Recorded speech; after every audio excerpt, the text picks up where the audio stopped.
Hello, my name is Stephen Clark. I'm a flute player and I've been asked to make this video for you to talk a little bit about how to install the Celestine Rexonator.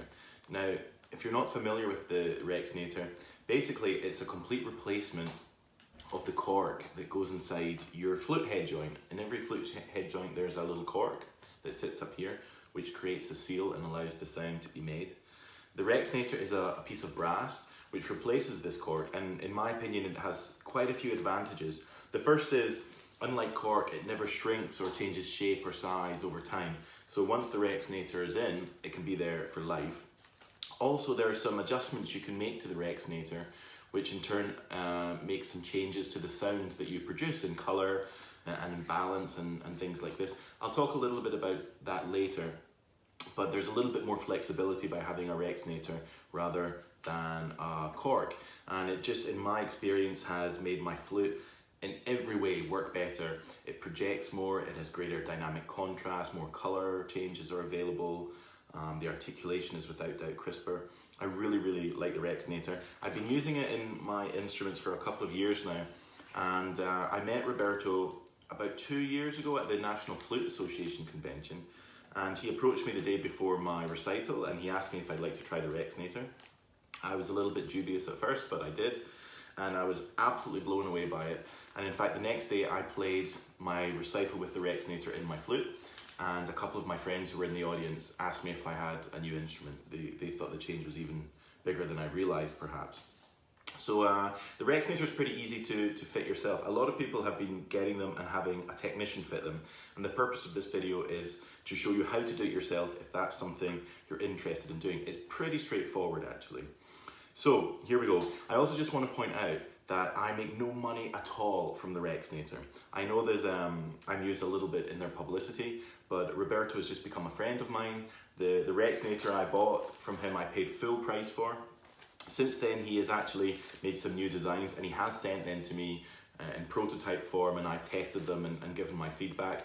But the first Rexonator I paid absolutely for it of my own money. I just want to make that clear. So let's fit this in, and I'm going to do this in real time. I'm filming this at home in my music room. I'm hoping the doorbell doesn't go or my phone doesn't ring, and I'm not going to stop the camera so you can see exactly how I do this. Hopefully it will all be nice and straightforward. So when you get the Rexonator, this is what it comes in. It comes in this little pouch. There's different models. It tells you at the back which model you have. The one that I recommend is called the Balance, and that is the newest design and the one that I have in my flutes. So if we open up this pouch, there's a few little different things inside. There's a card which tells you the benefits of the Rexonator. It also has a little QR code just there. It's quite small, but if you scan that QR code with your iPhone or your smartphone, it will take you to some YouTube videos which Roberto has made showing him install the Rexonator. But hopefully you won't need them once you've seen this one. You've also got this little blue pouch. Now inside this little blue pouch is where all the bits and bobs are that we need. One of the hardest things I always find is just getting into the blue pouch. Here we go. So if we empty the contents of that, there should be another little pouch. And this is what we're looking for. So if I'm just going to pour these out. Okay, let me get rid of all this. Okay, so there is the Rexonator itself. This has the 4 brass rings, if you can see them. You can maybe see if I show you from the screws. The other model has 2 brass rings, I believe, and there's also a model with 1 brass ring. The more brass rings you have, the more flexibility you have in terms of adjustments you can make. So I recommend this model, the Balance. We'll come to that later on though. You have a little Allen key. This Allen key is so that you can loosen off these screws and change the position of those brass rings, but again, I'll show you that. And then we have a whole bunch of these little rubber rings. I believe Roberto, the inventor, calls them O-rings. I just call them rubber rings. Now there's loads in here, and this confuses some people. You actually only need 1 of them on the Rexonator. There are 2 of every colour. There should be 4 colours, 2 red, 2 white, 2 brown and 2 black. The reason there is 2 is just because occasionally one of them will snap, very occasionally, so he's given you replacements. Now each of the rubber rings creates a perfect seal inside the head joint. But It also changes response from the Rexnator according to which rubber ring you choose. Now I can only imagine that the different colours mean that they're made from different materials, and that's why we get a different result. And in fact, when you're stretching the rubber ring over, which we'll come to, some are a little more tense to stretch than others. So I'm not a technician, of course, this is just my layman's understanding. Now, each of the colour rings produces this different result. The way I think of it is the brightest colour of rubber produces the brightest colour of sound, and we'll try them all systematically. So I would say the white is the brightest, then the red, then the brown, and then the black is the darkest. Okay, so that's all you need in terms of what's in the package. What you will need is a cleaning rod so that you have the little lines on the end to measure the position of it, just like a cork. And you will probably need either a razor blade if possible, or a very, very thin knife. Roberto actually sent me some razor blades which make it really, really quick to do, but I don't think most people have these kind of open razor blades lying around. So I have in the past used this very, very thin knife which just comes from my kitchen. I'm sure technicians will be freaking out at the thought of this, but I'm just going to show you exactly how I do it. And then you need something to remove the cork. I'm going to show you this now. So here is my head joint. This is my head joint. It's the only head joint I have that does not have a Rexnator in, and that is because I haven't played this head joint in probably about 6 or 7 years. It's an Altus head joint. So we're going to remove the cork assembly. This is the hardest bit. It's pretty straightforward, but once you've got the cork assembly out, it's very straightforward from there. So first thing you have to do is unscrew the crown. Now that screws anti-clockwise, and we'll take a few turns and then it just comes off like this. And inside you can see the screw sticking up a little bit. So sit the crown down, don't lose that. Now inside here you've got the cork which is threaded onto a long screw, and at the bottom of the screw there's a flat plate which we call the face plate. Now we need to get that out, and it comes out in one piece. For a long time I was actually using the end of a cleaning rod and I was balancing it very carefully. It's a little bit trickier to do, and there was 1 or 2 times where I managed to cut my thumb on the edge of the head joint. This is the moment where I have to say a disclaimer. Obviously flutes are incredibly fragile and you don't want to damage, bend, twist, destroy the metal. Be very careful not to hold the lip plate. The easiest way to do this is actually to use a specific tool. Now Roberto sent me this one. It's literally just a hollow piece of plastic. But before that arrived, I actually went to B&Q, which is a big hardware store here in the UK, and I bought a piece of dowel. This is 14mm wide dowel. It would cost me about £1. And I just took a drill and I drilled a hole in the end up to about there. And that allows me to stick the screw into the hole. And I just kind of bounce that against my chest and push it out. There goes my dowel. So that's the easiest way to do it. I'll do it one more time actually, if I stick this back in. So I just take the end with the hole, I put it over the screw. I'm not holding the lip plate, I'm kind of balancing it against my chest. I'm sure there are other ways to do it. I hold the dowel quite low down to get as much grip as possible, and I just push and it pops out, all in one piece. That's the cork and the assembly. So now the head joint is completely empty and will not make a sound. Sometimes I've found from helping some friends fit theirs that the cork can be very hard to get out. Now, on the bottom of the cork, it sits on top of this little plate. And a lot of companies, I believe, use a glue or a shellac to stick the cork onto the faceplate. My kind of very vague understanding, and I must confess I'm not knowledgeable about this stuff, is that sometimes that glue can cause the cork to get a little bit stuck inside the head joint, or perhaps the cork is swollen up, I'm not sure. What does really help, if you have that situation, as crazy as it sounds, is to take a hairdryer and, obviously still being careful, dry outside the head joint for a couple of minutes, and then that will melt the glue, and then the head joint cork should be able to slide out much easier. So that is the hardest bit of the whole process. If you have real problems getting the cork out, I would suggest just take it to a technician who'll do it in about 20 seconds, and then you won't damage any head joints. Personally, I have always fitted it myself, and I've fitted dozens and dozens of these to students, colleagues, friends, and I once had a problem on a vintage flute. I just couldn't get the cork out, but after using the hairdryer, it came out a lot easier. So I don't think it should cause people too many problems. Okay, what you have to do is remove the cork off this long screw. So on the top of the cork, there'll be a little washer. You have to unscrew the washer. Again, it goes anti-clockwise. This one's coming off nice and easy. The problem with doing this video is I have no idea what we will encounter because I've never seen this cork out the head joint before. Hopefully there won't be any problems. There it is. So don't lose the washer, just sit it right beside the crown. Okay, now we need to get this cork off the little plate. This is the point where there might be some glue and shellac. So take your razor blade or your knife and be very careful, and you're going to stick it between the end of the cork and the plate. Now if you damage the cork, it cannot be reused. So be very careful. And I just cut, I kind of hold the knife steady and I twist the cork. Hopefully, this might be a wee bit stiff. Oh, not too bad. The cork will start to unscrew off the assembly. Oh, this one's quite a stiff one.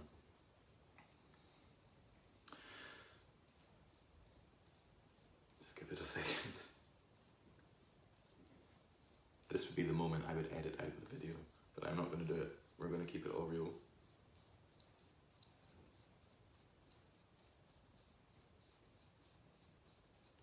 Come on. There we go. The cork is now off the screw. So you can either set that cork to the side, or if you like the Rexonator, you'll never want to use it again, so you can throw it away. Now, this is quite an unusual one. I haven't encountered a screw quite like this before, because quite often on the top of the faceplate where the cork was sitting, there's some glue and kind of some gunk. This one actually is perfectly clean, so I'm guessing Altus do not use glue to attach the corks to their assemblies. I haven't ever seen that before. So at this stage, what I would normally do is take the knife and very, very carefully scrape all that gunk off. I want it nice and clean and smooth so that when I sit the Rexonator on it, it's a nice flush, flat join, if that makes sense. But this one, for some reason, is completely perfectly clean. I honestly have never seen that before. So that's good news for us. Okay, so there we go. We've got our assembly, we've got the Rexonator, and we've got our crown and our little washer that's going to go on top. And now we're just going to put it all back together. So I'm going to take this assembly with the long screw, and I'm going to sit the Rexonator on it. Now, if you look directly at the Rexonator, it has two ends that are different. One is kind of like a chimney sticking up from the top, and the other one is this like slightly cone-shaped, slightly concave end. That one kind of goes inwards, whereas the chimney end is totally flat. The concave end goes at the bottom. That's really important. You cannot put it the other way around.